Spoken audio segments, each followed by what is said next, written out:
tema de hoje é profilaxia pré-pós-exposição ao HIV, intervenções biomédicas em uso de antirretrovirais como estratégias preventivas ao HIV. Bem, primeiramente, é essencial que a gente fale um pouco sobre a prevenção combinada. Vocês sabem o que é prevenção combinada? Prevenção combinada são estratégias de uso simultâneo de diferentes abordagens de prevenção. Se ligue na palavra simultâneo, porque é muito importante que a gente saiba que uma prevenção ela não anda sozinha, que ela depende de mais de um tipo para que seja realizado uma prevenção eficaz, né? Então, ela é disponibilizada em prevenções biomédicas, comportamental e socioestrutural. Elas também têm que ser avaliadas de acordo com o indivíduo, com suas parcerias, em relação à sua comunidade e à sociedade no geral. Então, é necessário que a gente faça uma triagem nesse paciente, nessa pessoa que vem no serviço, para identificar quais os melhores métodos. Se essa pessoa tem uma questão socioeconômica, qual a questão socioeconômica dessa pessoa, educacional, né, se ela tem uma baixa escolaridade, se ela tem uma compreensão sobre os métodos de prevenção. Então, a gente precisa ter todo um trabalho comportamental que avalie tanto a estrutura social dessa pessoa e qual a relação dela com a prevenção biomédica, tá? Então, ela tem que responder às necessidades específicas do público. Então, por isso que ela tem que ser muito individualizada, né? Tem que ser algo particular daquela pessoa, tá? Dentre essas intervenções, eu vou citar aqui cada uma delas, né? Que a intervenção biomédica tem a clássica e a baseada em uso de antirretrovirais. As clássicas são o preservativo masculino e feminino e os lubrificantes, enquanto que as baseadas em uso de antirretrovirais, que é a terapia preventiva, né? Um tratamento como prevenção, desculpa, que é a TASP, a PEP, a profilaxia pós-exposição, e a profilaxia pré-exposição. Entre as intervenções comportamentais, estamos falando sobre o quê? Sobre o incentivo da mudança do comportamento sexual desse paciente, dessa pessoa que vem ao serviço, tá? Então, o que é que ela envolve? O comportamento do uso do preservativo, do aconselhamento, o incentivo à testagem ao HIV e outras ISTs, a adesão às intervenções biomédicas, o vínculo e retenção no serviço, redução de danos, estratégias e estratégias de comunicação e educação, certo? E as intervenções estruturais, que seria avaliar a vulnerabilidade do indivíduo quanto ao preconceito, o estigma, a discriminação, o medo que ele sente. Então, tem que ser avaliado toda a vulnerabilidade desse indivíduo, tá? Quantas questões psicológicas que envolve toda a questão de ter o diagnóstico do HIV ou de contrair o HIV, tá? Dentre eles, é necessário que haja um enfrentamento ao racismo, ao sexismo, homofobia, a promoção e defesa dos direitos humanos e campanhas educativas de conscientização. A gente sabe que hoje em dia está cada vez mais forte esse enfrentamento contra o racismo, o sexismo, a homofobia. Nós vemos na sociedade que há uma defesa muito grande das pessoas que vivem com HIV.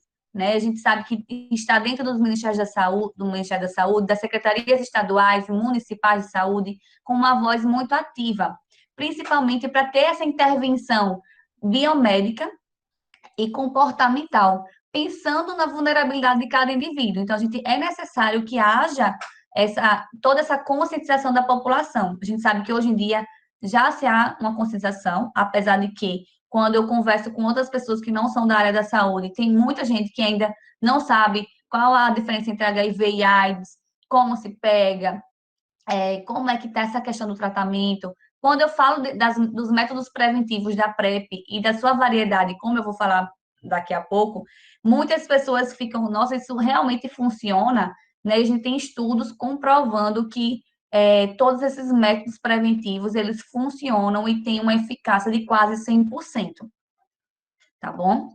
Então, a gente tem que entender que essas intervenções, elas são interligadas. Dentre elas, as prevenções combinadas ao HIV, o que temos são, nossa, tá vendo, tá travando. Então, vamos lá. Ao exame de HIV, sífilis, hepatites no pré-natal, agora foi todos. A redução de danos em consultório na rua, né? No caso de pessoas que usam drogas, álcool e outras drogas, o diagnóstico de outras ISTs, o uso de preservativos, o tratamento que seja para todos, né? A testagem regular do HIV, a profilaxia pré e pós-exposição, tá bom? Então, assim, tem que ter uma relação multiprofissional para que todas essas medidas preventivas, elas sejam abarcadas à população, elas precisam escolher, é a escolha do indivíduo, ele que deve escolher qual método preventivo é o melhor para ele, e não nós. Apesar de que a gente vai avaliar a vulnerabilidade desse indivíduo, a gente vai dar as opções ideais para aquela pessoa, mas ela vai escolher qual o melhor método de prevenção, pensando que não é só o HIV. A gente tem que pensar que tem que prevenir o HIV e as outras ISTs, como hepatite, sífilis, gonorreia, clamídia, entre outros, tá? Outra opção, agora super recente, agora de 2020, é o anel vaginal de dapivarina. Dapivarina é um antirretroviral, tá? E ele está sendo utilizado, não sei se vocês conhecem, mas existe um anel vaginal contraceptivo, né? E agora eles estão usando o mesmo conteúdo, né? A mesma estrutura do anel vaginal, do contraceptivo, só que ao invés de ter a contracepção da gravidez, ele vai ter a dapivarina, que é um antirretroviral, e ele está sendo utilizado agora, na verdade, é super recente, vai ser utilizado agora na África subsaariana em 2021, né? Que, no caso, você utiliza ele uma vez ao mês, retira, troca todo mês, como prevenção ao HIV, principalmente na África subsaariana, lá as mulheres, elas não têm muita autonomia de escolha, né? Então, muitas vezes elas sofrem sobre violência sexual, sobre seus maridos, homens, prostituição. Então, assim, elas têm uma opção de se garantir, né? De ter uma garantia da sua própria autonomia, de proteger contra o vírus do HIV. Né? E nos últimos estudos mais recentes, eles têm uma sugestão de redução de risco de mais de 50%. Claro que ainda é pouco, mas que é uma nova tecnologia que está se avançando cada vez mais para que haja novas opções de prevenção do HIV, que não seja só a camisinha. A gente sabe que a camisinha ela protege sobretudo contra outras ISTs, que é muito essencial que isso aconteça, mas que a gente sabe que tem situações que não acontecem, que no caso dessas mulheres que têm essa violência sexual, que está na profissão, profissional do sexo, que muitas vezes é obrigada a não utilizar o preservativo, ou que muitas vezes não gosta de utilizar, não utiliza, esse é um método de, pelo menos, garantir de que o HIV não será transmitido, tá? Então, esse, como eu tinha dito antes, é necessário que haja uma combinação de métodos de prevenção. E esse é mais um método que pode ser utilizado, tá? Só dando uma recapitulada, o HIV no mundo, cerca até 2018, está de 36,9 milhões de pessoas vivendo com HIV, o que equivaleu a 1,8 milhão de novos casos. Já no Brasil, de 1980 a 2016, tem um total de 842.710 casos de AIDS, onde a maioria de novas infecções por HIV, elas são relacionadas, em sua prevalência, com a transmissão sexual, principalmente na população-chave. Vou falar mais adiante um pouquinho sobre a população-chave e quem se enquadra nela. Ela está relacionada a 80% de novos casos, onde a maioria tem o seu desconhecimento do seu estado sorológico, tá? Essa população-chave, ela tem um comportamento de risco, que é o que eu também vou falar mais adiante, mas essa questão de o não uso do preservativo, de mais de um parceiro sexual, de ter relacionamento com pessoas que vivem com HIV que não têm o tratamento para o HIV, tá? Então, esses comportamentos de risco faz com que essas pessoas tenham uma maior vulnerabilidade de ter novas infecções por HIV, tá? E elas estão incluídas dentro do critério de inclusão de utilização da PrEP. No Brasil, a PrEP, ela tem uma estimativa de beneficiar 54 mil pessoas até 2022. Entre a implantação da PrEP, o primeiro estudo internacional que foi realizado para a PrEP foi o IPREX, né, que ele estudou a eficácia do uso da PrEP oral. A gente vai ver que tem outros tipos de PrEP, mas o primeiro que iniciou foi a PrEP oral, de uso diário. Esse estudo iniciou em 2010, certo? E ele teve uma captação de pessoas até 2013, com utilização em vários países do mundo. Então, foi um estudo multicêntrico, certo? Já a partir desse IPREX, que também foi utilizado nesse estudo multicêntrico, o Brasil também estava incluído, né? A partir dos seus resultados, fez-se também um projeto IMPREP, que foi aqui no Brasil, onde foi realizado em 10 estados, mais o Distrito Federal, onde incluiu 36 serviços do SUS. A partir do IMPREP veio outros projetos que também veio mais para implementar, para o conhecimento da população, para avaliar se há uma adesão a essa medicação, para ver se há uma retenção no serviço, se eles estavam realmente tomando a medicação, qual era o efeito dela, se estava adquirindo HIV ou não, como estava sendo aceito no Brasil. Então, outros projetos, como o Projeto Combina, Projeto Preparadas, Projeto Horizonte e Projeto para Mulheres Trans. Hoje em dia já tem vários outros projetos, esses foram os projetos iniciais, que teve em vários estados, projetos grandes, né, que teve essa intenção de avaliar principalmente nessa população vulnerável, tá?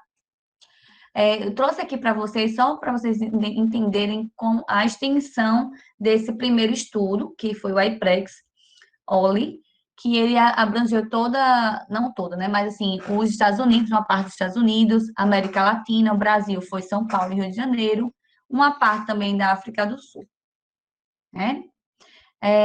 Também aqui faz parte do estudo, eu trouxe também esse gráfico para vocês verem. Nesse estudo, eles avaliaram a concentração do tenofovir no plasma e no sangue seco desses pacientes, né? Então, as pessoas que utilizavam essa medicação, que é o Truvada, que eu vou falar mais adiante, que é o tenofovir, mais o entricitabina. Então, ele foi avaliando ao longo do tempo a, o risco dele adquirir o HIV. Então, quanto mais ele foi tomando a medicação por semanas, foi diminuindo o risco de HIV. Veja essa linha vermelha aqui, são as pessoas que não utilizam a PrEP. Então, ela continua com o mesmo risco de adquirir o HIV, a sua incidência. Enquanto que as pessoas que estavam utilizando a PrEP, houve uma redução drástica, chegando a zero, né? Então, nesse estudo também, eles avaliaram que há uma redução de risco de 84% das pessoas que utilizavam de 2 a 3 comprimidos por semana e uma redução de até 100% em pessoas que utilizavam mais de 4 comprimidos por semana, tá? O que pode dizer o seguinte, que a PrEP, ela falha. Se a pessoa parar de usar essa medicação, se a pessoa não utilizar diariamente essa medicação tem o risco de falhar, sim, e aí aumenta o risco de adquirir o HIV. Uma dos benefícios da utilização da PrEP é que ela vai fazer com que a pessoa consiga planejar com mais segurança em um momento de tranquilidade seus outros métodos de prevenção.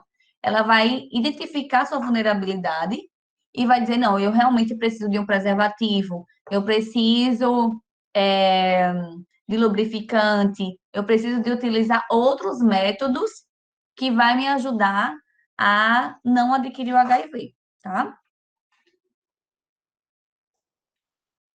Aqui eu trouxe alguns marcas publicitárias, né, de alguns países que incentivam a população, principalmente essa população chave, a começar o uso da PrEP. Então, aqui na França, o Hipergay, que é super famoso, né? Então, eles tá sempre fazendo movimentações relacionadas a pessoas que vivem com HIV, a prevenção do HIV. Então, aqui tem o Be Prepared.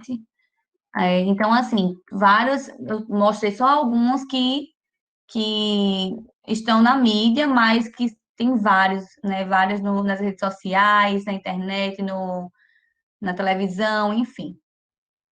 Então, o que é a PrEP realmente, como a gente estava falando, né? É um novo método de prevenção à infecção pelo HIV, onde é uma tomada diária de um comprimido único, onde faz a entericitabina combinado com o tenofovir, que é o fumarato de tenofovir desoproxila, né? Então, é 300 miligramas de entericitabina e 200 gramas de tenofovir. Esse é uma medicação única, né? Uma junção, que é o chamado trufada. Em quanto tempo começa a ter esse efeito? Em relações anais, quando você começa a tomar medicação, é necessário que haja essa abstinência sexual durante 7 dias, pois essa medicação ela começa a ter efeito a partir do 7º dia, quem tem relação anal. Já nas relações vaginais, o seu efeito começa a partir do 20º dia. Então, essa abstinência tem que ser a partir do 20º dia, ou a pessoa utiliza o preservativo, né? Então, aquelas pessoas que já utilizam preservativo não vai deixar de usar. Mas quem já não utiliza tem que esperar esses 20 dias. É importante dizer, gente, que a PrEP, como eu disse antes, ela não protege contra outras ISTs. Então, a pessoa que utiliza apenas a PrEP e não usa o preservativo, ela está correndo o risco de outras ISTs. Então, é uma obrigação nossa, dos profissionais de saúde, é, orientar essas pessoas, né? Deixar bem claro que ela não está 100% segura. Ela está segura do HIV, que tem uma eficácia. Essa eficácia, na verdade, não é de 90%. Já tem estudos que chegam até 99%, quando tomada regularmente. Então, a gente precisa dizer isso.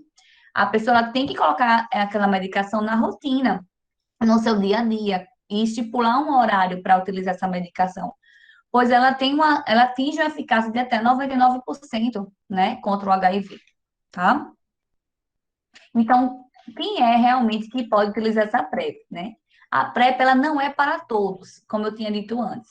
Então, quem entra nessa inclusão? Gays e outros HSHs, pessoas trans, trabalhadores do sexo, pessoas que deixam de usar o preservativo, esquece, não gosta de usar, o parceiro não gosta de utilizar. Então, tem que ter para vocês terem uma noção, tem que ter uma relação muito de proximidade entre o profissional da saúde e essas pessoas, para que elas possam ser o mais aberta possível. Elas não podem chegar a dizer, utilizo, sendo que ela não utiliza. Então, a gente precisa ter uma conversa aberta com ele, ter uma empatia, olhar no mesmo nível, né? Não ter aquele olhar de repreensão, né? Para que toda essa conversa ele se sinta acolhido, né? Sinta acolhido por você, pelo serviço. Então, outros tipos de pessoas seriam ter relações sexuais sem camisinha com pessoas que vivem com HIV sem tratamento, ou aquela pessoa também que está no tratamento do HIV, mas que ela não é regular, ela toma medicação aqui e outra não. Por quê?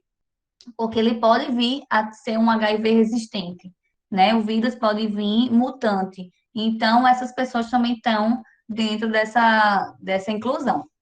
Fazer uso repetitivo da PEP, então, muitas pessoas que usam essa profilaxia pós-exposição, como se fosse um anticoncepcional, achando que não vai vir adquirir o HIV, essa pessoa também, ela está incluída dentro dessas pessoas para utilizar a PEP, e também as pessoas que apresentam episódios recorrentes de ISTs, tá?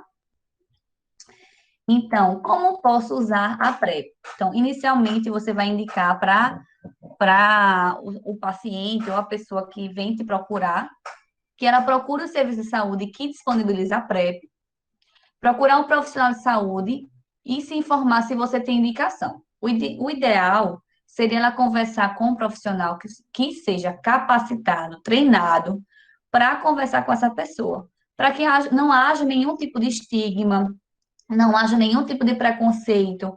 A gente sabe que existem profissionais e profissionais. Nós, da área da enfermagem, a gente sabe que tem pessoas que saem da graduação, mas que ainda não conseguem ter esse envolvimento profissional paciente ao nível de ter uma empatia com qualquer tipo de pessoa. Então, a gente tem que ter muito cuidado como a gente trata o paciente, a gente não colocar nossas impressões faciais, né?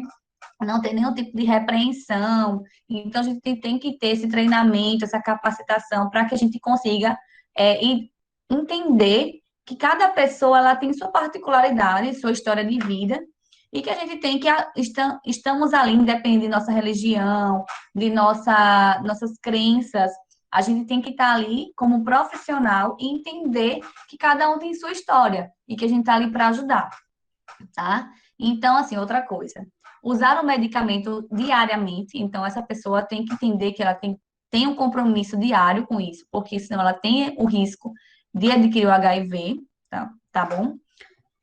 Fazer exames regulares, vou mostrar aqui quais são os tipos de exames que é necessário. Buscar a medicação gratuitamente a cada 3 meses. Também vamos ver agora como está com a Covid, trouxe aqui algumas informações, como está essa situação com a Covid. Mas antes do Covid, essa medicação era trimestral, né? Você ia pegar a medicação e fazer todos os exames, passava por consulta médica e era liberada a medicação de acordo com a análise da vulnerabilidade. Então, a cada 3 meses era analisado a vulnerabilidade dessas pessoas, se ela realmente tinha indicação ainda, porque você pode ter indicação hoje, mas daqui a 3 meses, 6 meses, a sua indicação mudou, né? Então, existe essa possibilidade. Então, a cada 3 meses há uma avaliação médica, há exames regulares e há a distribuição gratuita dessa medicação. Nesse site, né, tipo www.aids.gov.br, você consegue identificar quais são os serviços de saúde que possui a PrEP no Brasil. Então, você coloca o seu estado, a cidade, e ele vai buscar. Eu coloquei aqui na cidade onde eu resido atualmente, né, aqui em Maceió, e aqui tem apenas um serviço que é o PAN Salgadinho. Tá? Então, ó, inicialmente, em 2018, quando começou a PrEP aqui no Brasil, tinha apenas 36 serviços disponíveis no SUS e hoje já há 241 serviços. Então, se vocês quiserem saber se na cidade de vocês tem disponível, vocês podem procurar a parte desse site se tem algum serviço que já está disponível a PrEP. A partir do segmento da pessoa em uso da PrEP, como seria essa consulta? É um acompanhamento clínico e ambulatorial, onde há a avaliação dos efeitos adversos, também vou falar dos efeitos adversos, pois, assim como qualquer medicação, existem efeitos colaterais e adversos dessa medicação, então é necessário que a gente faça uma avaliação profunda, né, principalmente da função renal e da alteração óssea, tá? A avaliação da adesão, muito importante a gente avaliar a adesão. E às vezes o paciente diz, tenho adesão, tranquilo, mas nos exames laboratoriais a gente consegue identificar se a pessoa teve adesão ou não. Então, é necessário que haja uma transparência entre os profissionais e o paciente, porque como é que a gente vai conseguir fazer um acompanhamento preventivo nessa pessoa que utiliza uma medicação que, se você não tomar essa medicação eficazmente, né, todos os dias, você vai reduzir drasticamente sua eficácia e o risco de adquirir o HIV é grande. Então, é necessário que haja essa empatia, né, e essa relação entre o profissional e o paciente. Orientações, né, tem que haver, e também avaliar quando interromper a PrEP. Às vezes, esse paciente está havendo uma alteração da sua função renal, está tendo uma alteração da sua função hepática, ou mudou sua condição, ele não mais tem um relacionamento com pessoas que vivem com HIV, não é mais profissional do sexo, já está utilizando camisinha e não quer mais utilizar a PrEP, então a gente tem que identificar se ele tem a indicação de interromper a PrEP e utilizar outros métodos preventivos. Aqui nesse quadro, retirado do protocolo do Ministério da Saúde, né, do PCDT, protocolo clínico da PrEP, Aqui fala, né, como deve ser o segmento da PrEP. Então, avaliação dos sinais e sintomas de infecção aguda, tem que ser trimestral. Então, avalie o peso do paciente, avalie os eventos adversos, a adesão, a exposição ao risco, a dispensa do antirretroviral após a prescrição e avalie a continuidade, como eu disse. Então, cada trimestre vai avaliar se ele vai continuar o tratamento, tá? Entre os exames, vai fazer o teste para o HIV, o teste para a sífilis, o teste de clamídia e gonococo, esse é semestral, não é trimestral, é semestral, tá? O teste para hepatite C, trimestralmente, monitoramento da função renal, onde avalia a creatinina, a ureia e a avaliação da proteinúria, e o monitoramento da função hepática e teste de gravidez. Então, a maioria deles é trimestral, apenas clamídia e gonococo é semestral, tá bom? O que faz? Gente, uma coisa importante se falar é que muitas vezes as pessoas pensam, não, a PrEP vai fazer com que a pessoa não utilize outros métodos, como a camisinha. Mas o que acontece é o seguinte, essa pessoa, ela tem uma avaliação trimestral.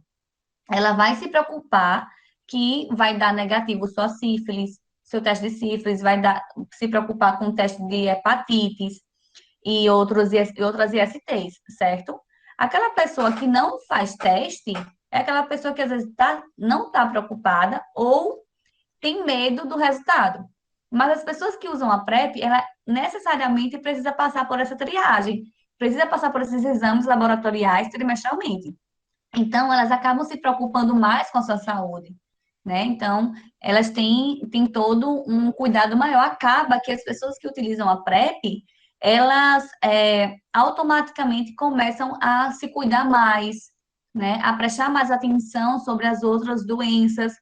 Isso não sou eu que estou falando, Priscila, mas que estudos internacionais, né? Estudos respeitados, com uma população multicêntrica, vêm avaliando, tá bom?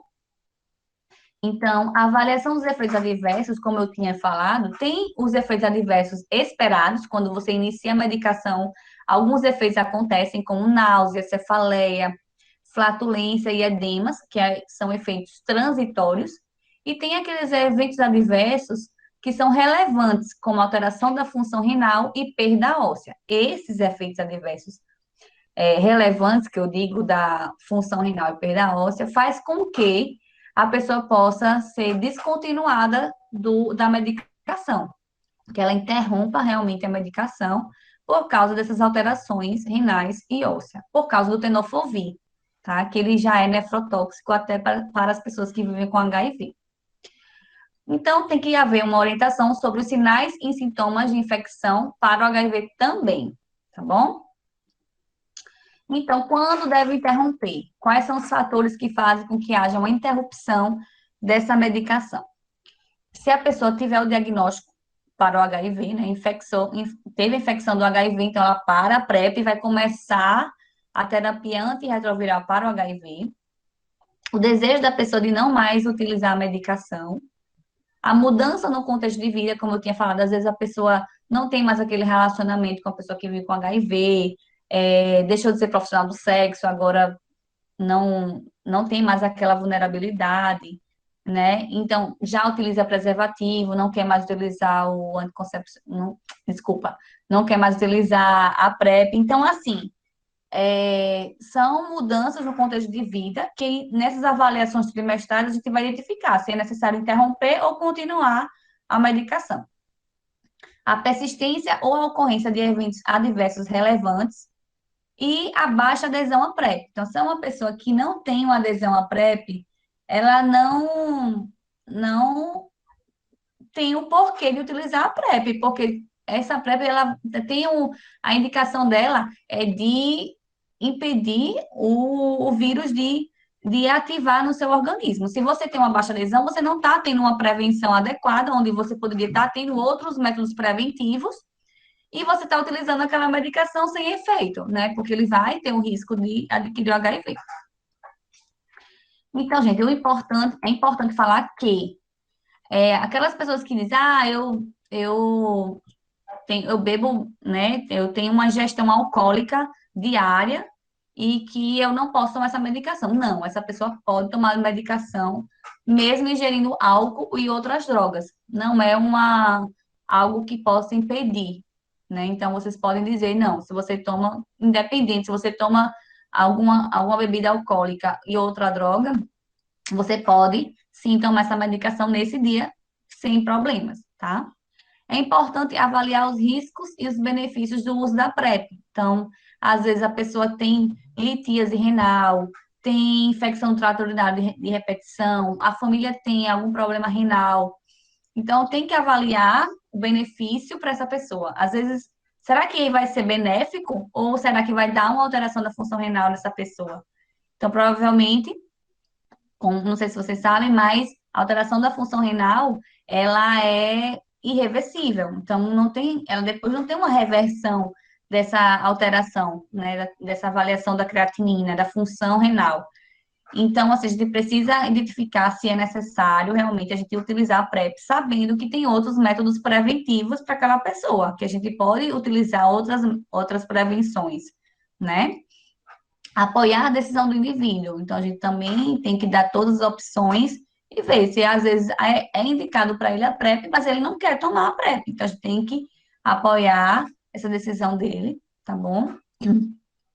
A adesão aos antirretrovirais é fundamental para que a PrEP seja efetiva e eficaz, como eu tinha falado muitas vezes a vocês, e eu sempre bato nessa tecla, né? Então, a gente tem que pensar que a adesão é fundamental para que haja uma prevenção com 100% de eficácia, tá?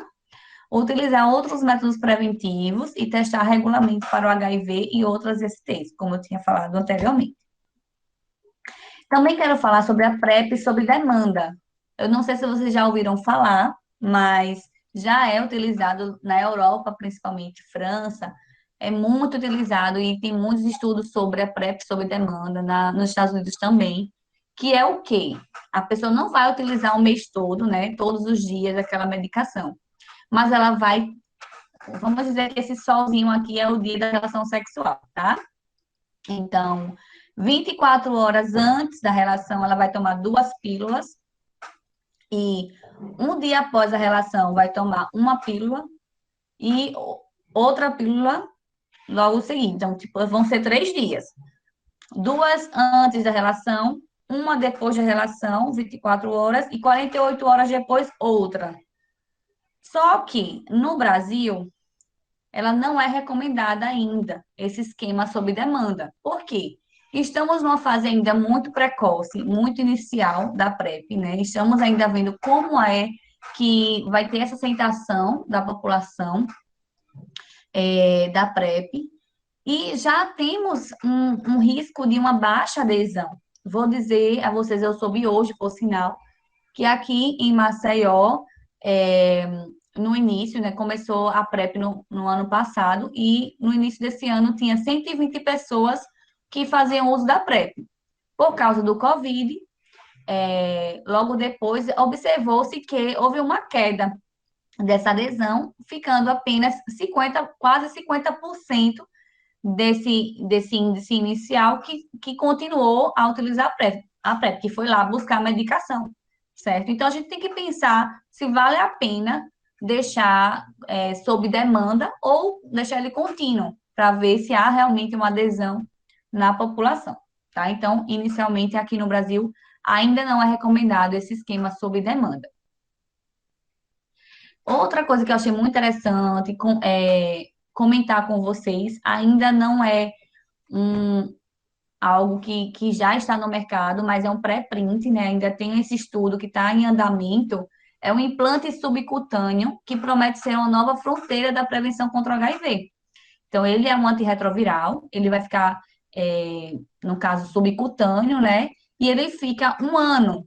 Ele tem uma proteção de 1 ano, né? Um implante que veio para revolucionar, né? Eu acho que muito interessante, né? A gente, principalmente as pessoas que esquecem de tomar medicação e que está no grupo de risco, é um método muito, muito interessante e inovador, né? Acho que veio para ficar e eu torço muito para que tudo isso dê certo, como uma possibilidade de nova prevenção para o HIV, tá? Outra, outro método muito interessante, que super recente também, é o intramuscular, é a PrEP injetável. Tem um projeto, o primeiro projeto foi esse, HPTN 083, que foi realizado, está sendo realizado ainda, no Brasil, Estados Unidos, Argentina, Peru, África do Sul, Tailândia e Vietnã,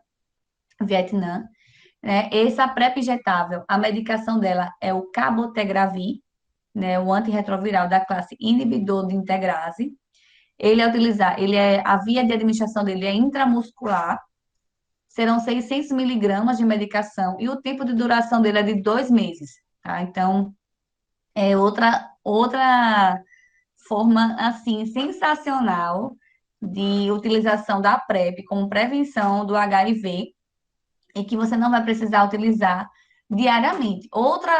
Outro benefício dele é que ele, por não ser o tenofovir, né, que é o tenofovir que é nefrotóxico, então, desculpa, esses efeitos colaterais, efeitos adversos do tenofovir, ele já não irá mais ter, né? Então, ele tem mais efeitos benéficos do que maléficos.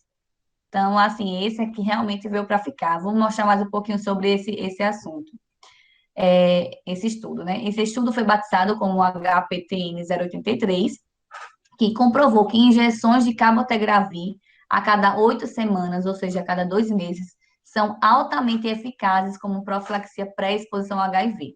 Então, é uma arma nova e poderosa que pode realmente fazer a diferença no objetivo de acabar com a AIDS até 2030. Minha gente, super recente, trouxe agora do forno para vocês, né? O anúncio foi de 18 de maio de 2020, né? Agora que eles anunciaram realmente esse método novo, né? Ele foi o primeiro ensaio clínico em larga escala de um medicamento injetável de ação prolongada, com potencial para ser usado na prevenção do HIV. E o que foi que eles fizeram nesse estudo? Ele comparou, a partir de 2016, a eficácia e segurança dessa medicação do cabotegravir com a truvada que é o tenofovir mais antricitabina, que é aquele utilizado diariamente, como eu tinha falado acima, aquela medicação, o comprimido tomado diariamente, é o Truvada. E esse que é o cabotegravir, que ele tem a medicação oral, mas ele veio nessa forma injetável. Foi realizado em 4.570 voluntários HIV negativos, em 43 centros de pesquisa. Então, foi um ensaio clínico randomizado duplo cego. O que é isso, Priscila? Um estudo clínico randomizado é justamente quando ele quer avaliar a eficácia de uma medicação nova. Então, ele é randomizado porque quis avaliar uma medicação nova, a eficácia dela. E duplo cego é quando tanto os participantes quanto o pesquisador não sabem em qual grupo os participantes estavam. Eu vou explicar mais adiante o que seria isso. Mas o que aconteceu foi o seguinte: os participantes, todos foram considerados sob risco aumentado de contrair o HIV, né, para entrar nesse estudo, e foram aleatoriamente designados para receber a cabotegravir injetável de ação prolongada a cada 8 semanas, ou usar o Truvada diariamente como PrEP.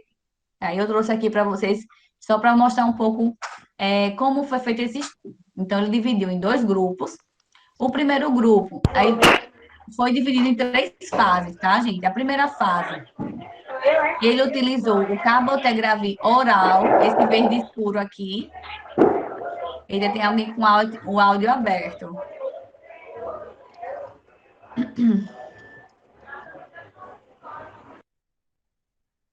Sim, aí a primeira fase, o primeiro grupo utilizou o cabotegravir oral e o tenofovir que eles utilizaram foi placebo, né? Foi um comprimido de farinha, não tinha medicação nenhuma. O segundo grupo tinha o cabotegravir oral placebo e o tenofovir, a medicação tenofovir, né? A PrEP via oral. Na segunda fase, o primeiro grupo utilizou a, o placebo da PrEP e o cabotegravir via intramuscular, né? O injetável. Já o segundo grupo utilizou o tenofovir e o cabotegravir placebo. Na terceira fase, todos usaram tenofovir. O que observou foi que o cabotegravir ele tem uma eficácia até maior que a PrEP via oral, né? Então, a partir desse estudo, foi identificado que ele é eficaz e pode ser utilizado já, nesse momento, né? Só que no Brasil, ele ainda não vai ser utilizado. Aí você vai me perguntar por que, Priscila, já que ele é melhor do que a PrEP via oral. Por quê? É necessário que essa medicação nova ainda passe pela Anvisa, depois da Anvisa vai passar pelo Ministério da Saúde, para depois, aí sim, ser disponibilizado pelo SUS, tá? O que eu achei também muito interessante mostrar para vocês é que, ó, na revista Época, em 2018, logo quando iniciou a PrEP iniciou aqui no final de 2017 para início de 2018, foi feita uma entrevista com um médico infectologista da USP São Paulo, da Faculdade de Medicina, doutor Rico, esqueci o sobrenome dele. E aí, a partir dessa entrevista, a revista Época distorceu algumas frases, algumas palavras que havia na entrevista, e eles colocaram na capa a outra pílula azul, o novo medicamento que está fazendo os gays abandonar a segurança da camisinha. Gente, isso deu uma repercussão muito grande na época. Ó, isso aqui é totalmente falso, né? A época teve que se retratar e assim, gente, foi o que eu tinha falado anteriormente. Não é abandonar a camisinha. Pelo contrário, a pílula, né, o uso da PrEP, ele veio como algo a mais, veio como ter uma certeza a mais de uma prevenção do HIV. Não quer dizer que ele vai abandonar a segurança, abandonar a camisinha, pelo contrário, a camisinha vai vir a prevenir sobre outras doenças, outras infecções sexualmente transmissíveis. E como eu tinha falado para vocês anteriormente, a partir do momento que aquela pessoa usa a PrEP, ela vai ter um cuidado muito maior com a sua saúde, né, por estar tendo um acompanhamento trimestral, né, no serviço de saúde. Então, aqui só trouxe mais algo para reforçar que a PrEP ela não substitui a camisinha, ela veio para somar a prevenção e não substituir. Como ela protege apenas contra o vírus do HIV e ela não é 100% eficaz se usada sozinha, tá? Aí, como eu tinha falado para vocês anteriormente, o, o procedimento da telemedicina com a PrEP durante a pandemia da Covid-19. Então, como é que está sendo essas consultas, a liberação da medicação durante esse período de Covid? A gente está utilizando, né, assim como nosso encontro agora está sendo virtual, também várias consultas estão sendo virtuais, né? Apesar de que muitas vezes precisa fazer um teste do HIV, o teste para outras STs, alteração da função renal. Então, como é que está sendo, né? Então, primeiramente é realizada a consulta telefônica um dia antes da visita presencial, agendada para examinar possíveis sintomas de Covid nos participantes. Depois, tem uma teleconsulta inicial, em que os participantes devem comparecer ao centro para fazer teste rápido de HIV e pegar novas doses do comprimido da PrEP.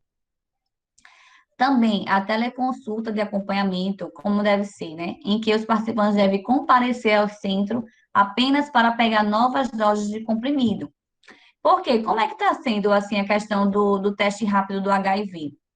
O teste rápido está sendo realizado pelo autoteste de HIV. Vocês já ouviram falar do autoteste de HIV?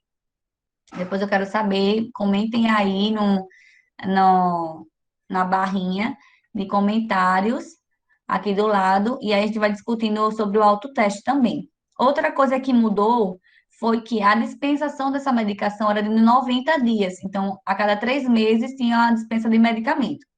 A partir de agora, desse momento de pandemia, a dispensação começou a partir de 4 meses. Então, ele dispensava os medicamentos, os comprimidos de 120 dias. E liberava 2 autotestes de HIV, tá? Então, essas foram as mudanças após a pandemia do Covid.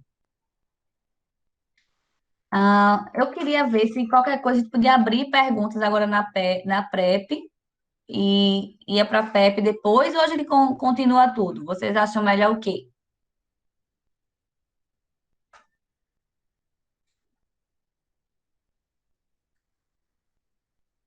Posso continuar? Depois a gente termina tudo?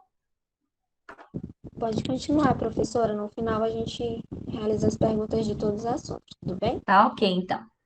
Então agora eu vou falar um pouquinho sobre a PEP. Só um minuto.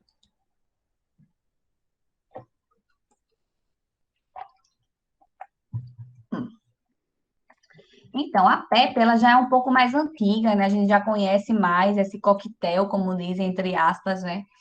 O coquetel que faz com que, caso haja um rompimento da camisinha, a relação sexual sem preservativo, violência sexual ou acidente ocupacional, a gente possa utilizar uma medicação que vai nos prevenir do HIV, não é isso?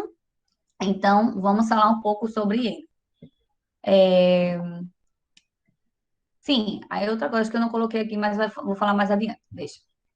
Então, o atendimento inicial após exposição ao HIV, como deve ser feito, né? A gente tem que responder quatro perguntas, quatro avaliações, né? Qual o tipo de material biológico é de risco para a transmissão do HIV?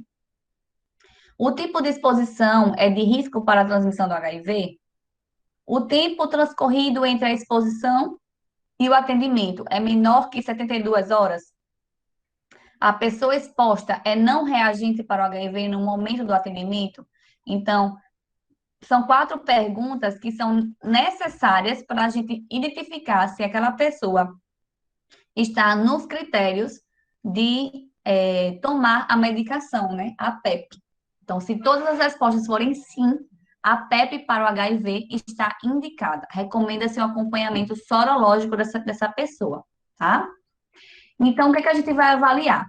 A exposição com risco da transmissão do HIV. Foi um contato com sangue, sêmen, fluido vaginal, líquido seroso, como peritoneal, pleural, pericárdio, líquido amniótico, líquor, líquido articular e leite materno. Esses são os meios de exposição que têm um risco de transmissão do HIV. Caso seja exposição ao suor, lágrima, fezes, urina, vômito, saliva e secreções nasais, esses não são considerados como riscos para a transmissão do HIV, então ele não entraria como uso da PEP, desculpa, tá? E outras formas é a exposição com risco também, que é percutânea, membrana mucosa, cutânea para não cutânea de pele não íntegra e mordedura com presença de sangue. Então, esses são inclusões que entram no risco de transmissão do HIV que as pessoas poderiam estar utilizando a PEP. Lembrando que o tempo ideal para utilizar a PEP é entre 2 horas a partir do acidente, do ocorrido, até 72 horas. Depois de 72 horas, ele não mais vai utilizar a PEP, porque ela não vai ter mais efeito.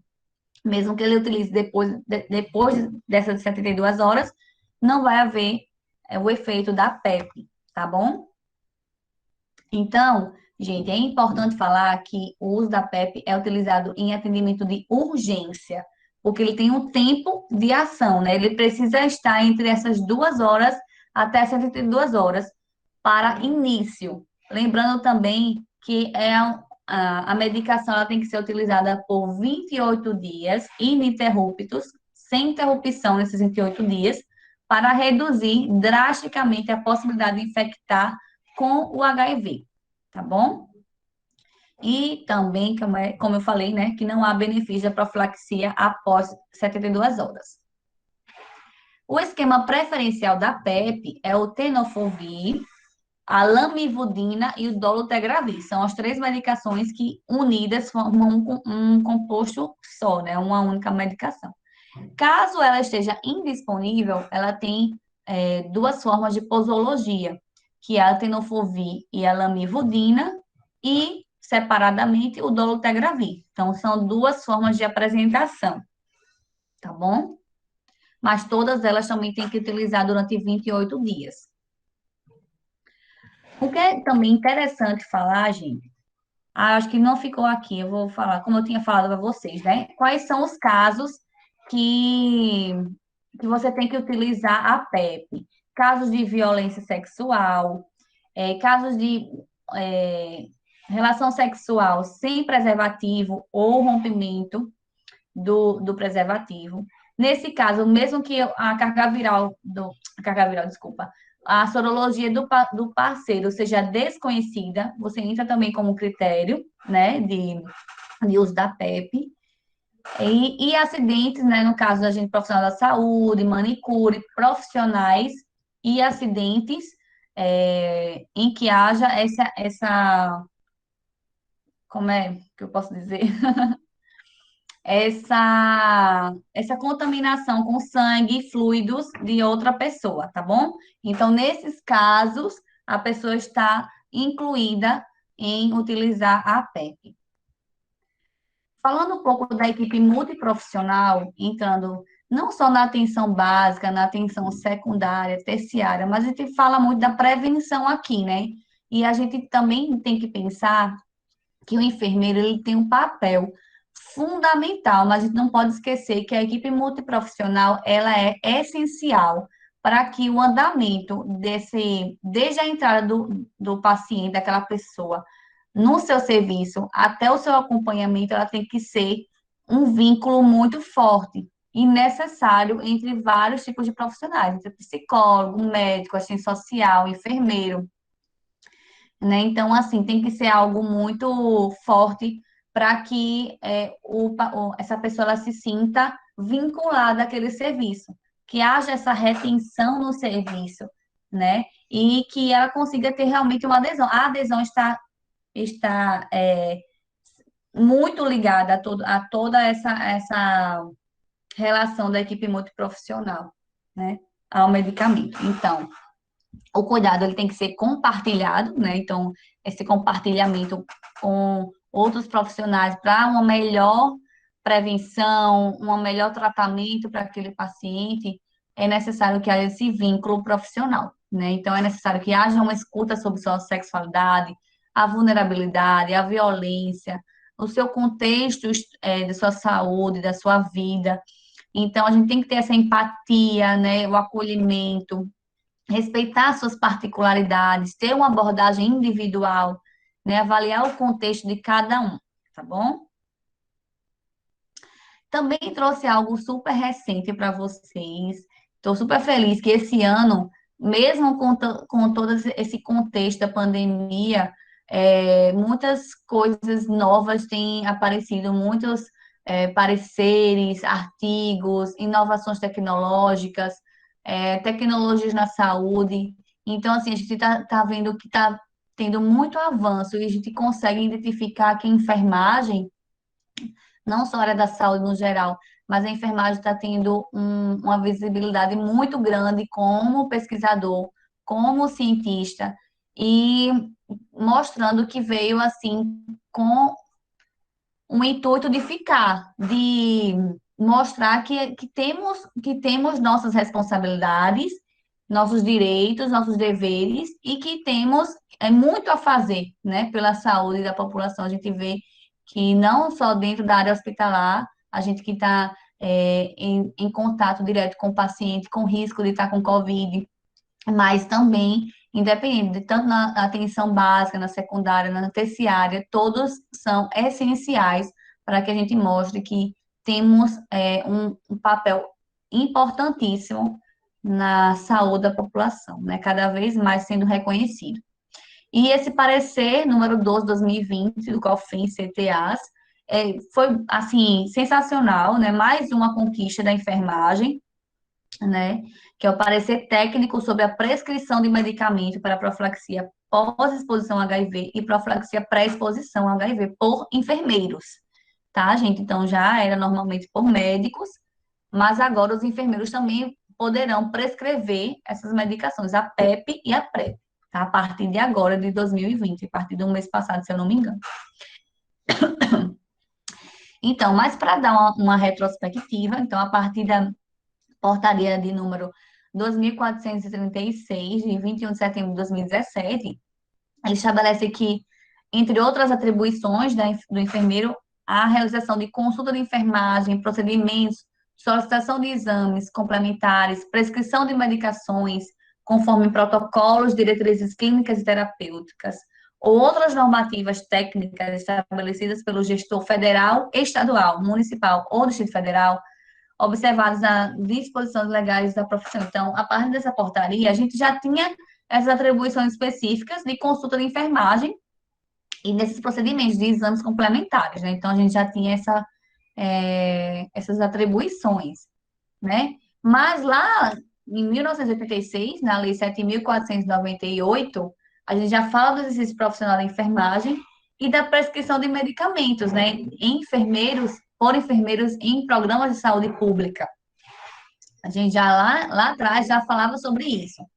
E no parecer do COFEN de 2016, fala que o enfermeiro tem competência técnica e legal para realizar a realização de exames, aconselhamentos pré-teste e pós-teste, rápido para diagnóstico de HIV, sífilis, hepatites virais, emissão de laudo, realização ou solicitação de exame para confirmação diagnóstica, encaminhamento, agendamento e eventos que necessitem de sua supervisão ou orientação. Então, veja bem, gente, a gente acha que muitas vezes, quando a gente está lá no CTA, no serviço de atendimento especializado a paciente com HIV, paciente não, desculpa, gente, o termo é pessoas vivendo com HIV,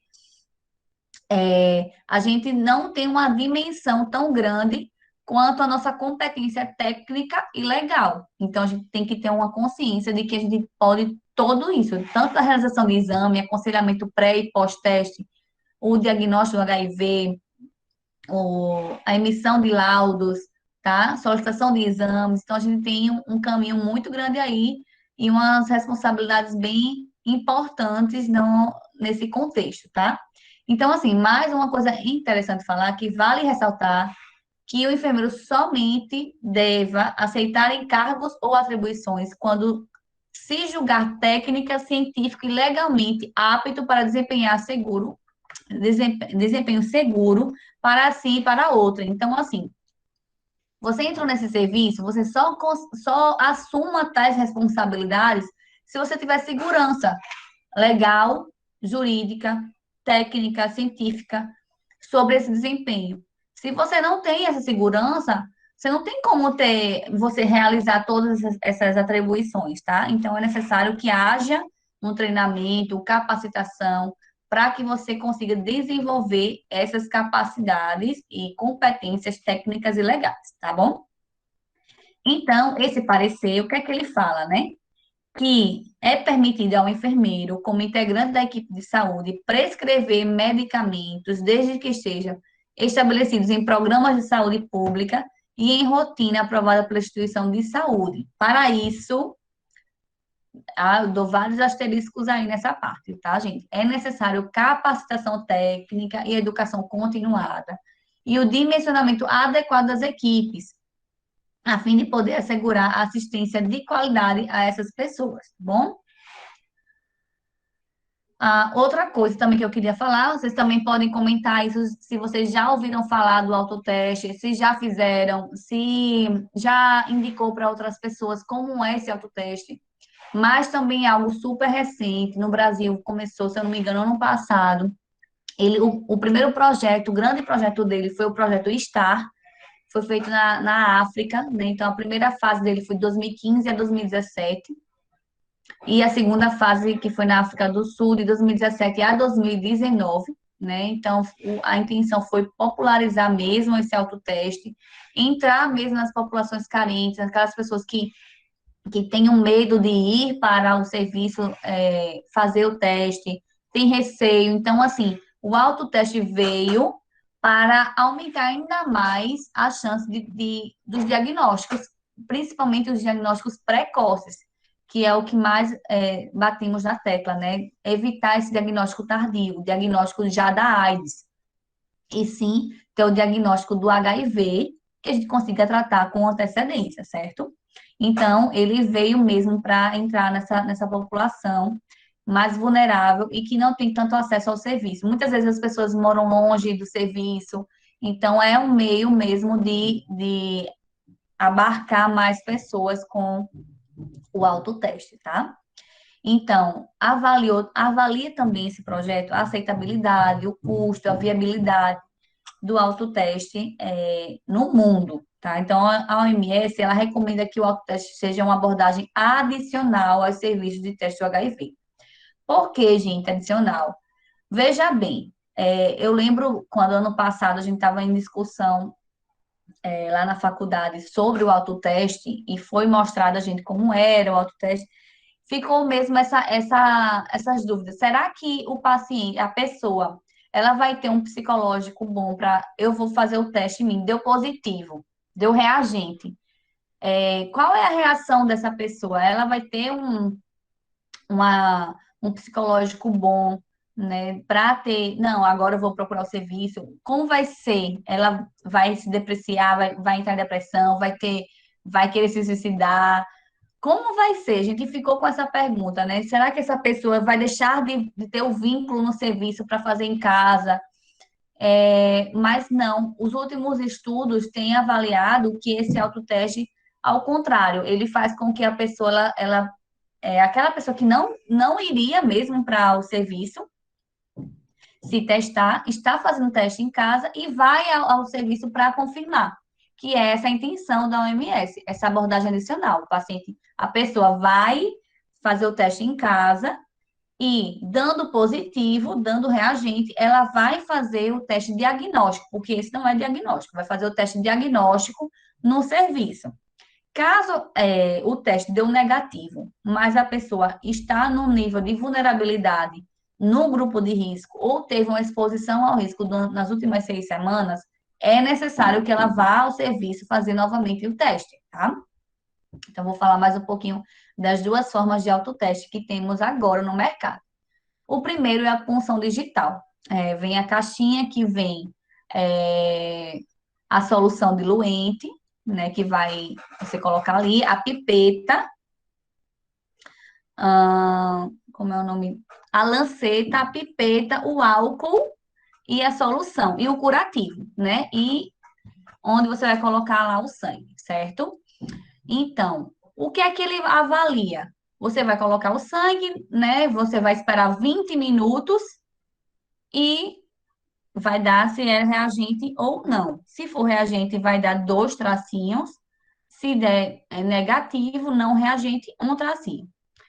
Você vai verificar, na verdade, se há anticorpos anti-HIV, né? Então, para isso, é necessário que a pessoa não esteja na janela imunológica. Então, muitas vezes, entre a sexta e a 12ª semana, ela já não está mais na janela imunológica. Então, é necessário que também, não é assim, teve uma relação sexual semana passada, eu vou testar essa semana para ver se eu estou negativo ou positivo. Aí não vai conseguir identificar, pois é necessário que haja um nível de anticorpos anti-HIV elevado no corpo para ser identificado no teste da punção digital, tá? Então, como eu disse, reagente vai realizar o teste confirmatório no serviço de saúde e o não reagente repetir o teste caso tenha exposição ao risco nas últimas 6 semanas, né? Se for do grupo de risco. A outra opção é a do fluido oral. Não sei se vocês já viram também essa opção, onde você vai passar essa parte inferior daqui na mucosa, né, da boca, e vai colocar nessa solução, onde tem mostrando aqui embaixo. Não sei se vocês conseguem ver o mouse, mas você vai colocar nessa solução, vai deixar por 20 minutos também, e também ele avalia os anticorpos anti-HIV pela mucosa, né? Então, nesse caso, é importante orientar não comer, nem realizar tomar bebidas alcoólicas e nem fumar nos últimos 30 minutos. Então, essa é a única observação nesse caso do fluido oral. Deixa eu botar aqui. Meu nome é Diego, eu tenho 29 anos e eu vivo Tá com travando, HIV né? há quase 3 anos. Quando eu tive o resultado positivo do diagnóstico, a sensação foi como se eu estivesse literalmente embaixo d'água. Porque tudo parou, uma sensação de solidão muito grande, uma sensação de errei, uma sensação de falhei. Quem mais me ajudou no processo, com certeza, foi a minha família e especificamente a minha mãe. A sensação da descoberta da informação é muito próximo desse voltar a respirar, de sentir que tá tudo bem. Ela me pegou, eu contei pra ela, ela me pegou pela mão e falou: vamos atrás de infectologista, vamos ver como é o tratamento, como funciona. E eu sempre digo que eu tenho muita sorte de ter a mãe que eu tenho. Hoje eu me sinto bem, eu me sinto completo.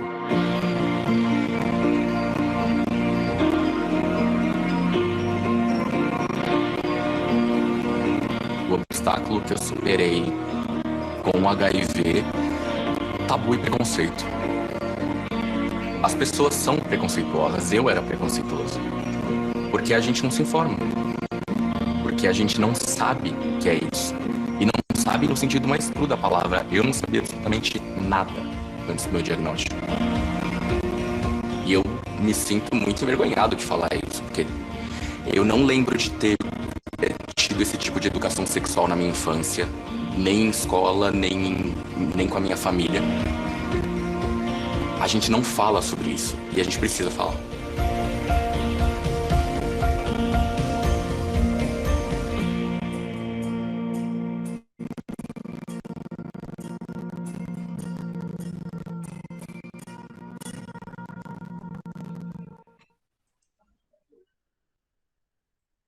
Deu para visualizar bem esse? Sim, professora, deu. Agora eu vou para o próximo, tá? Só um minutinho.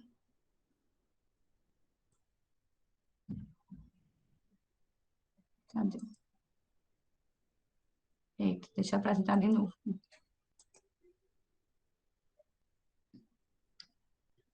Agora vamos ver.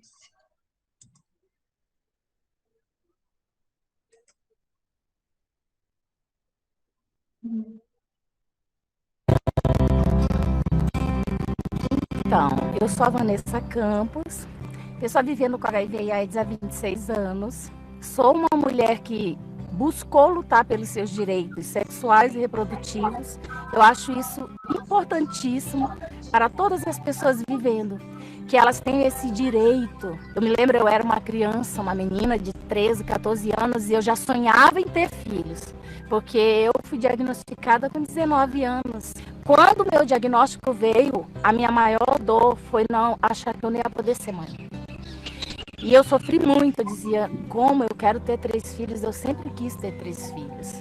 E hoje eu tenho 3 filhos. Então isso para mim diz tudo, que vale a pena de verdade. Os profissionais de saúde que me acolheram muito bem. Isso foi fundamental para mim. E a gente precisa dizer que para ter saúde, para ter adesão ao tratamento, a gente precisa de mãos amigas. Desde aquela porta aberta do serviço de saúde no primeiro diagnóstico e toda a caminhada. O tratamento com os antirretrovirais me trouxeram qualidade de vida. Uma qualidade de vida que no início do meu diagnóstico eu não visualizava. Eu não tinha acesso a esse tratamento. Ele é fundamental para que eu possa estar com a minha carga viral indetectável, que também o HIV não seja transmitido sexualmente. Isso garante ainda mais dignidade para a pessoa vivendo com HIV/AIDS. Saber que ao se relacionar com seu parceiro, ao querer engravidar e ter filhos, ela vai trazer crianças sem HIV para a vida e que também não vai colocar em risco a saúde do seu parceiro. Quando eu coloco meu rosto e digo, eu sou uma mulher, 26 anos vivendo com HIV, eu sei que tem outras meninas que também têm outros sonhos, outras mulheres, inclusive da terceira idade hoje, que também precisam continuar sonhando e ouvem isso e elas vão dizer, se ela conseguiu estar aqui hoje, eu também posso. Faça adesão ao tratamento, acredite que é eficaz, que é necessário, para que caminhe junto com você e com o planejamento e a construção dos seus sonhos. Que você possa também, daqui a 26, 30 anos depois, estar dizendo como eu, vale a pena se cuidar, vale a pena se amar, vale a pena ter qualidade de vida, aderir ao tratamento é fundamental para isso. Sou Vanessa Campos, sou HIV positiva e estou indetectável.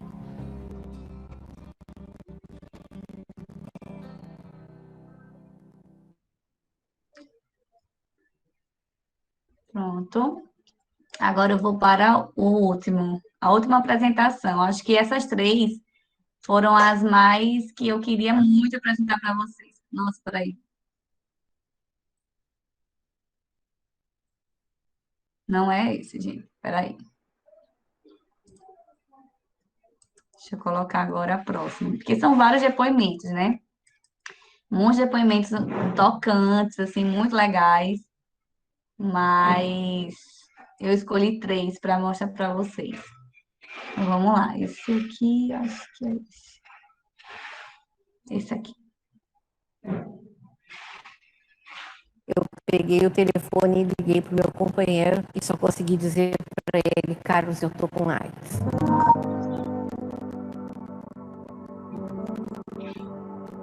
Eu sou Beatriz Pacheco, tenho 67 anos, fui advogada, sou mãe, avó e vivo com HIV há 22 anos.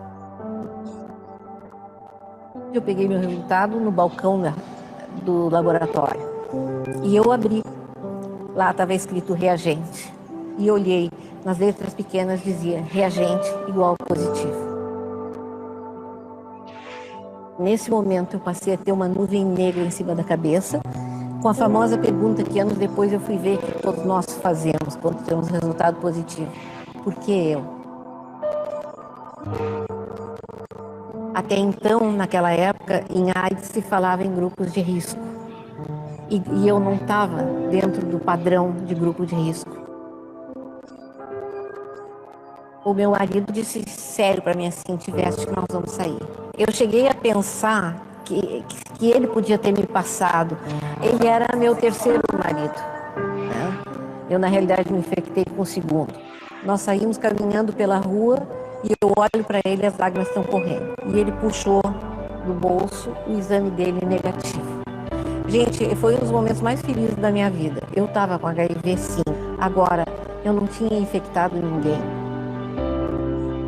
Ele pedia que eu não me escondesse. O HIV não tem preconceito. É para qualquer pessoa, em qualquer idade. Onde a gente parar de rotular o ser humano, nós vamos conseguir pensar melhor nessa epidemia. Não é bom viver com HIV, mas é possível, sim. Usar uma camisinha é difícil, viver com HIV é bem pior. Aprender a transformar o preservativo numa festa amorosa é uma delícia. Existe sexo na terceira idade e é tão bom quanto o de jovem. Como é que eu me defino hoje? Uma gaivó feliz.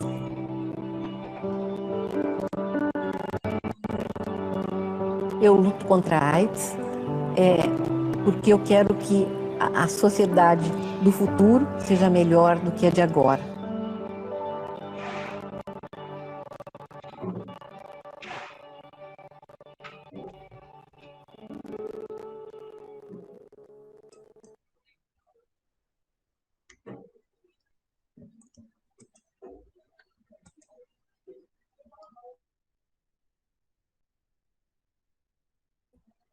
Que eu consegui colocar aqui, eu acho que o máximo de coisas que eu acho que é interessante a gente conversar, a gente compartilhar. Lógico que tinha outros vídeos, acho que foi por isso que ficou muito pesada a apresentação, mas tinha outras coisas que eu pensei em passar. De qualquer forma, esses foram os que eu achei mais emocionante, que a gente podia conversar sobre cada um deles, né, sobre esses depoimentos, essas perspectivas de vida, e é muito interessante. Para mim, é algo que mudou muito a minha perspectiva de enfermeira, né, e como a gente pode atuar nessa qualidade de vida dessas pessoas. Gente, vocês podem falar agora, viu? Oi? Excelente. Aqui só manifestações positivas quanto à sua aula, todo mundo gostando, parabenizando, dizendo que está sendo maravilhoso, e realmente muito enriquecedor, foi uma experiência maravilhosa. Aí, nesse momento, antes das perguntas, temos várias perguntas aqui super interessantes. Eu Hum. gostaria de agradecer, em nome da LAIAB, agradecer essa presença, também agradecer a todos os participantes que estão aqui ligados conosco, agradecer a você pela sua excelente palestra, também agradecer ao professor Francisco Carlos pelo apoio de sempre, e também a todos os diretores e demais membros da LAIAB pelo empenho em prol do acontecimento dessa aula, né? E vamos passar para as perguntas, tudo bem? Tudo bem.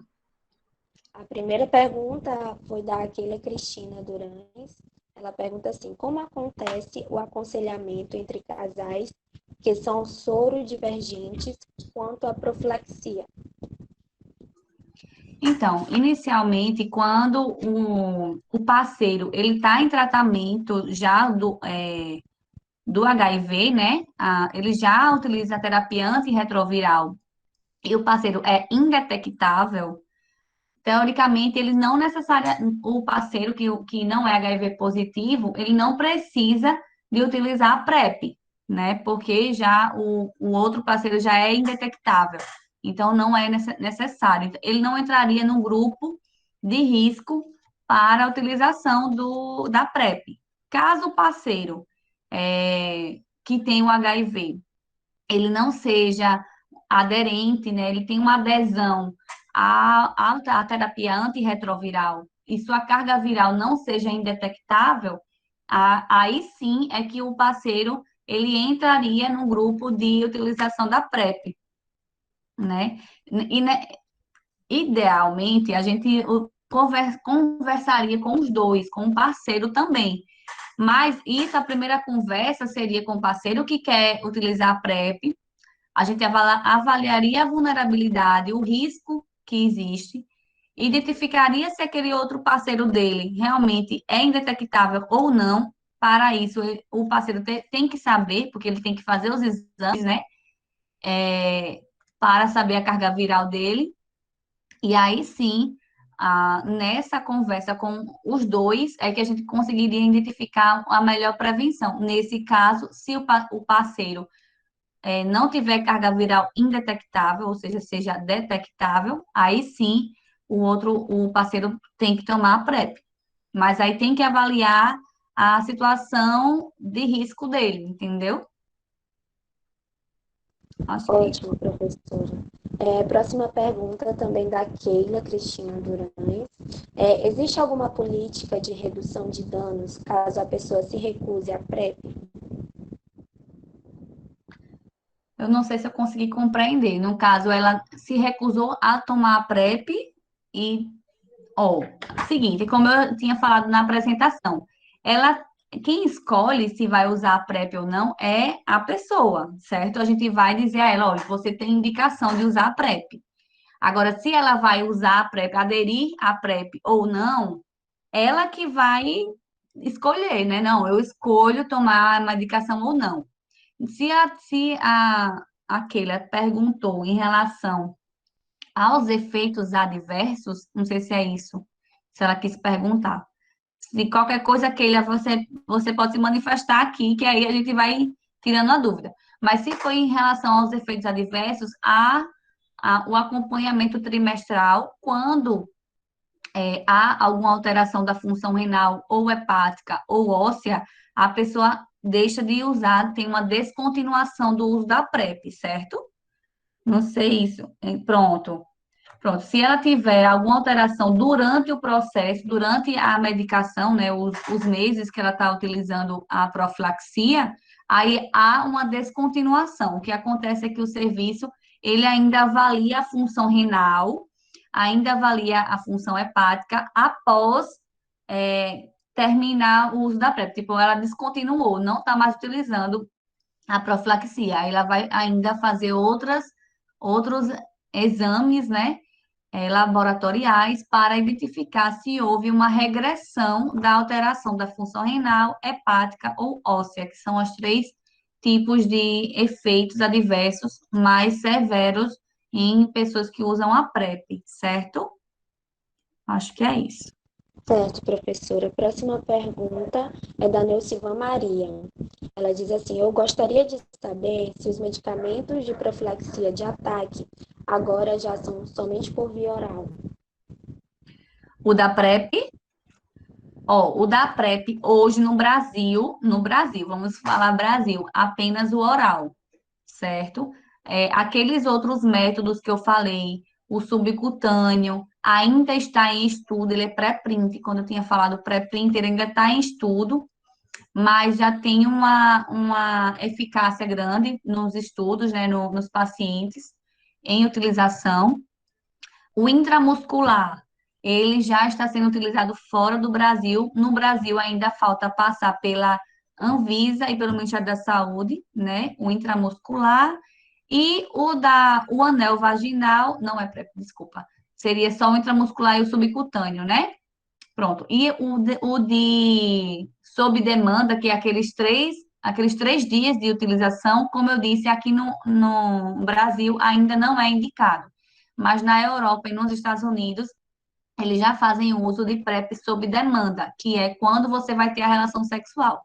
Por enquanto, no Brasil, só utiliza ainda o que é tomado diariamente. É isso. Ok, professora. Próxima pergunta é da Keila Cristina também.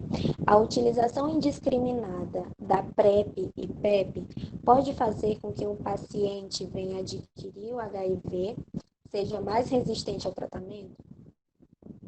Olha, se utilizar a PEP, pode ter um risco de adquirir o HIV, porque as pessoas acabam utilizando a PEP, né, que é a profilaxia pós-exposição, como se fosse assim, eu vou ter uma relação sem preservativo, vou no serviço tomar uma medicação por 28 dias.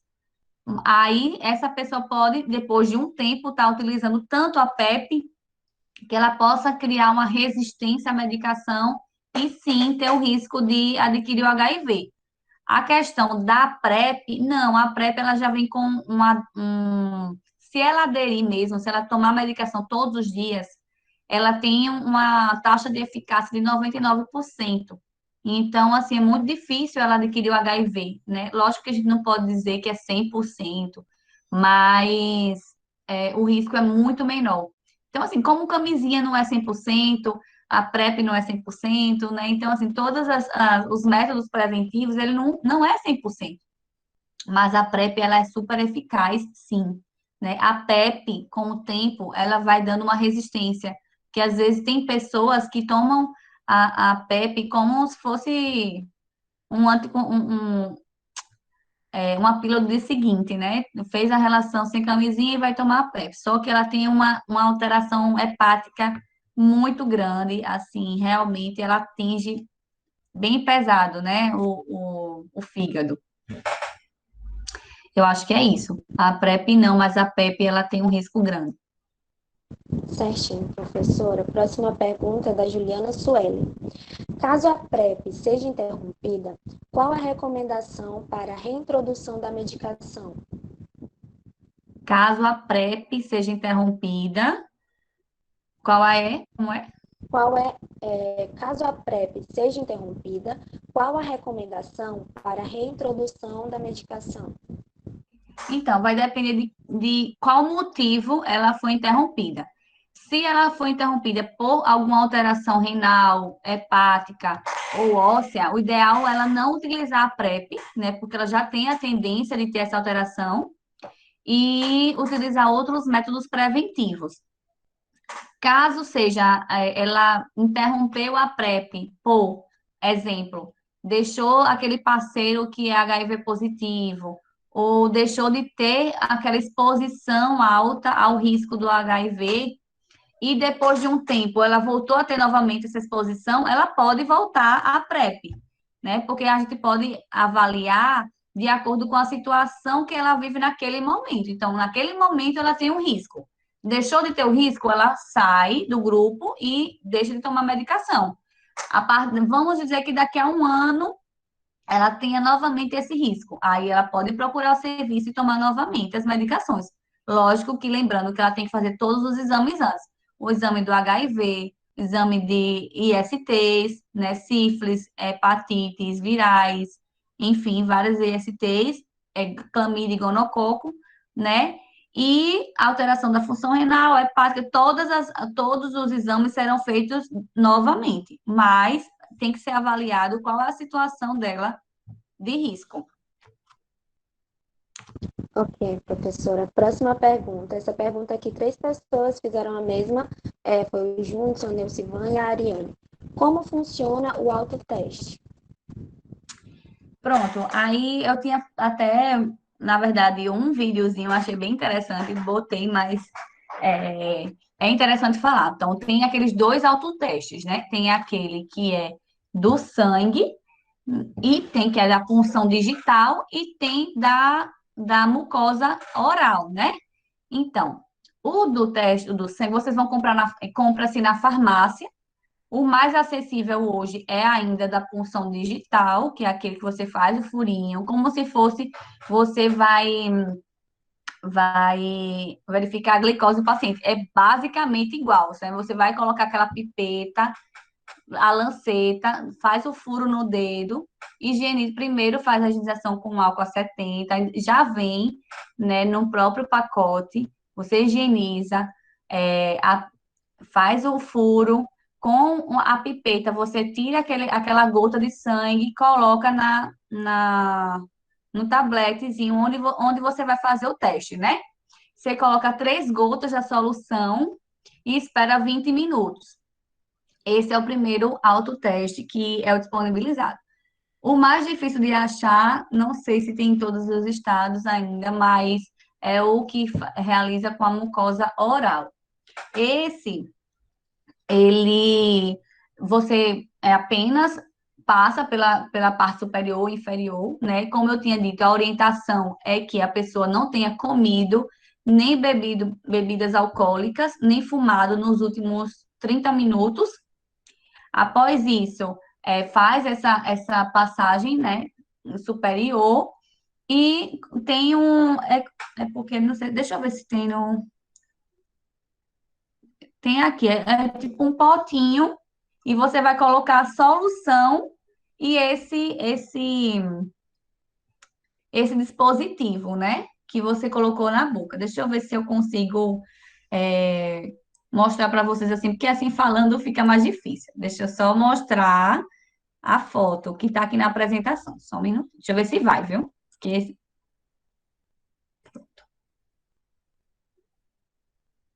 aqui, ó.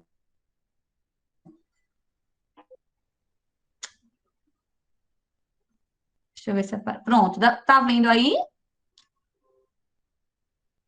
Tá aparecendo?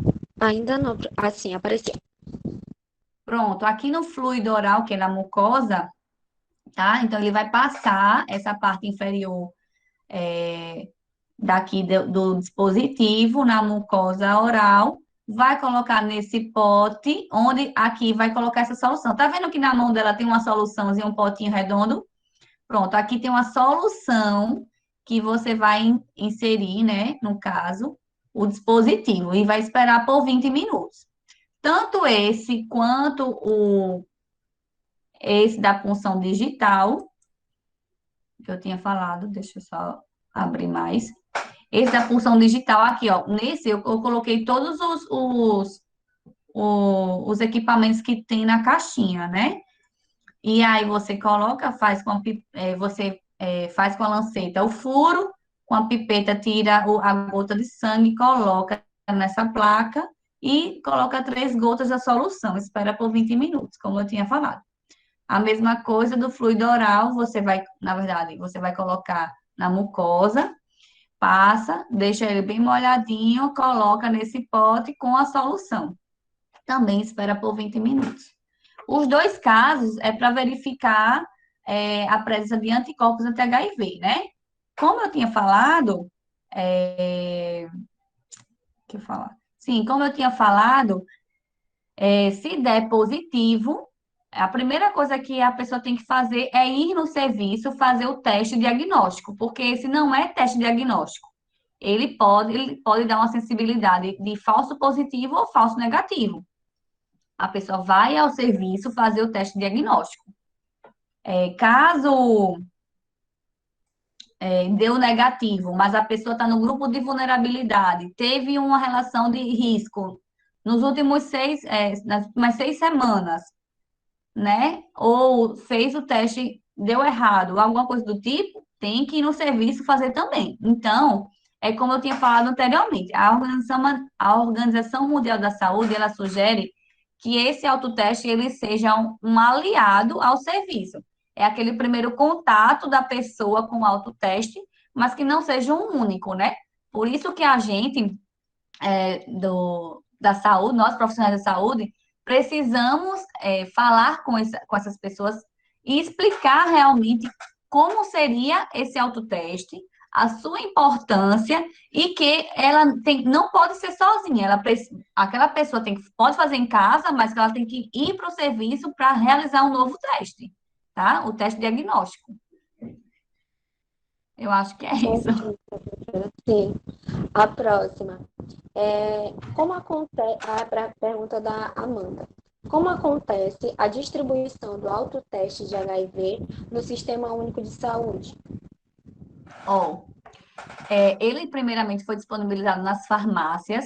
Hoje já está disponibilizado pelo SUS, mas ele tem algumas particularidades. Eu não sei como é que está no estado de vocês, no Maranhão. Também não sei como é que está aqui em Alagoas, porque eu vim de São Paulo faz uns 2 meses, mais ou menos, e lá eles estavam com um projeto, né, pelo SUS para disponibilizar para alguns tipos de pessoas. Então, gays, homens que fazem sexo com homens, profissionais do sexo. Então, eles tinham um grupo que eles davam, mas não quer dizer que, no caso, eu queira me testar, eu vou na farmácia e compro o teste.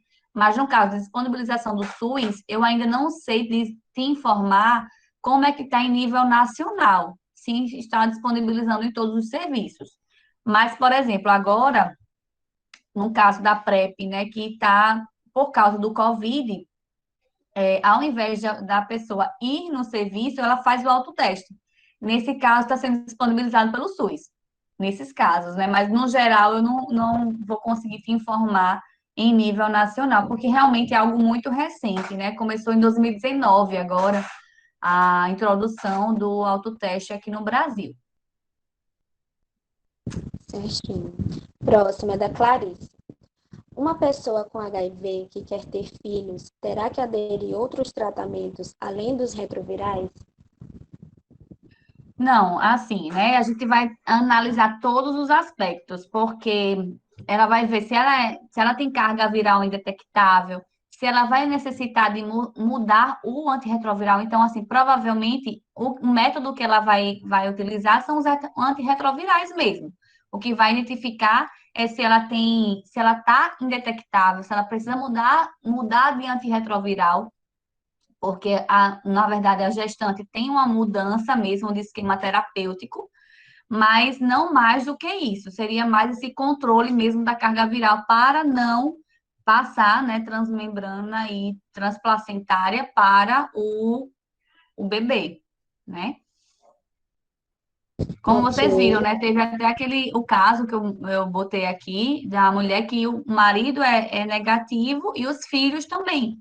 Então, assim, tem toda essa questão mesmo. Quando é indetectável, é intransmissível, né? É como se a gente tem até um dizer que é I igual a I, indetectável igual a intransmissível. Então, a gente tem essa questão.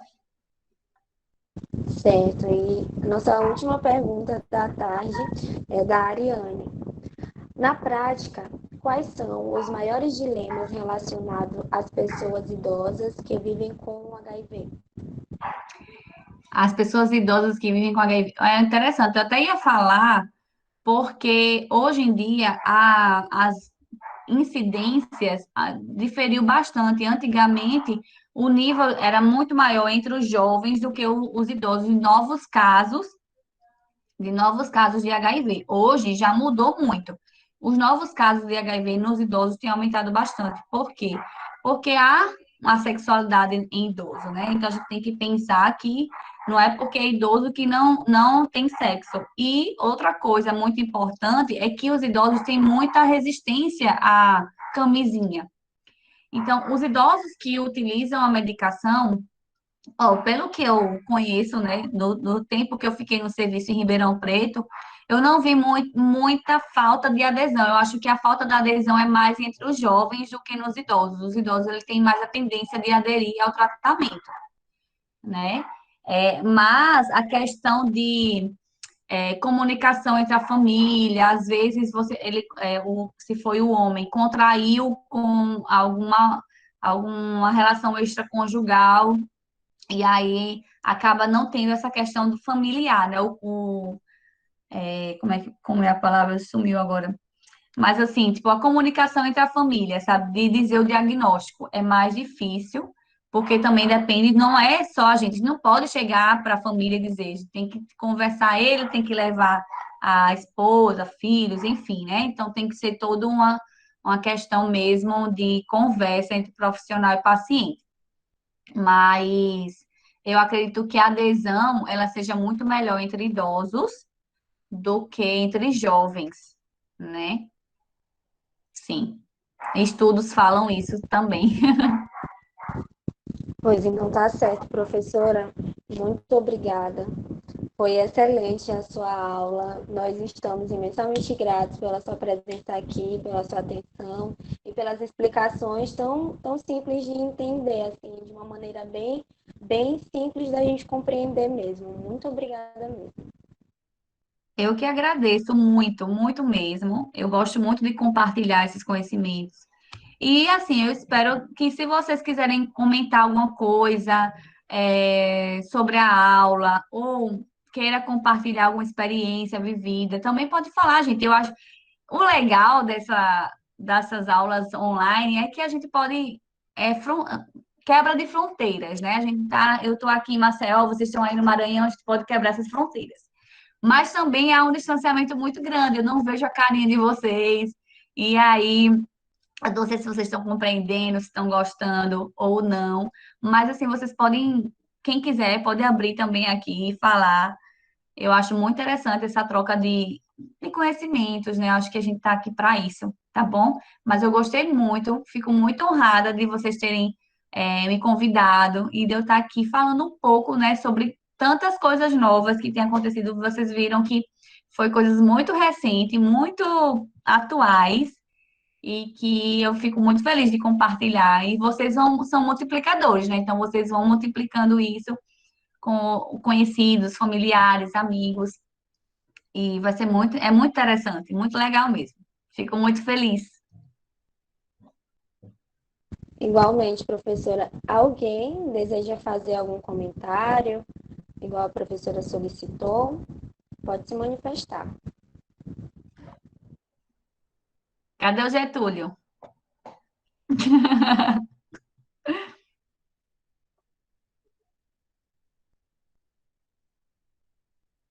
Acho que eles não querem falar nada, não. Eles estão um pouco pensativos. Pois, sendo assim, gostaria de reforçar novamente nossos agradecimentos. Agradecer também a todos que ficaram até agora conosco. Foi muito importante tudo que foi dito aqui, foi extremamente rico mesmo. E dizer para vocês que vocês podem nos seguir nas nossas redes sociais, aí no Instagram, no YouTube, essa aula está sendo gravada, será postada lá Ah, no YouTube, assim com os links que a professora queria passar os vídeos. Pode ver, professora. sim, eu só quero também falar que eu tenho, na verdade, eu estou até em débito, mas eu tenho um Instagram de pesquisa, caso vocês queiram também tirar alguma dúvida sobre pesquisa e quiserem entrar nesse mundo, né? O mundo de enfermeiro pesquisador, vai, comenta, pergunta, sabe? Professora, fala sobre tal assunto. Eu estou querendo fazer um projeto, o que é que eu faço? Fala lá. Porque eu realmente estou mais afastada agora que que eu entrei no hospital, ficou mais corrido, mas vão falando lá e a gente vai conversando, tirando dúvidas, viu? Aí é tudo sobre pesquisa, vou colocar aqui. Caso vocês queiram, já o Getúlio sabe. Pronto, já deixei aqui. Vocês entram lá e aí pode mandar pergunta para mim, viu? Gosto demais. Pois então tá bom, professora. Muito obrigada e obrigada a todos novamente. Nós com certeza iremos lá visitar a sua página no Instagram, fazer várias perguntas. Pode perguntar, E viu? Quem gosta mesmo de pesquisa pode mandar bala. O que eu puder ajudar, eu gosto muito de compartilhar os meus conhecimentos e estamos aqui para isso, viu? Quem precisar de ajuda pode falar. ótimo, ficamos muito felizes com isso. Então é isso. Um nosso muito obrigada a todos, a professora também, e também a toda a equipe da Liga, também juntamente com o professor Francisco Carlos. O nosso muito obrigada. Nós ficamos por aqui com essa aula maravilhosa. E a Liga inteira aqui deseja uma excelente tarde a todos vocês. E muito obrigada pela presença de todos. Eu que Vamos lá. agradeço. Tchau, gente. Tchau, muito obrigada.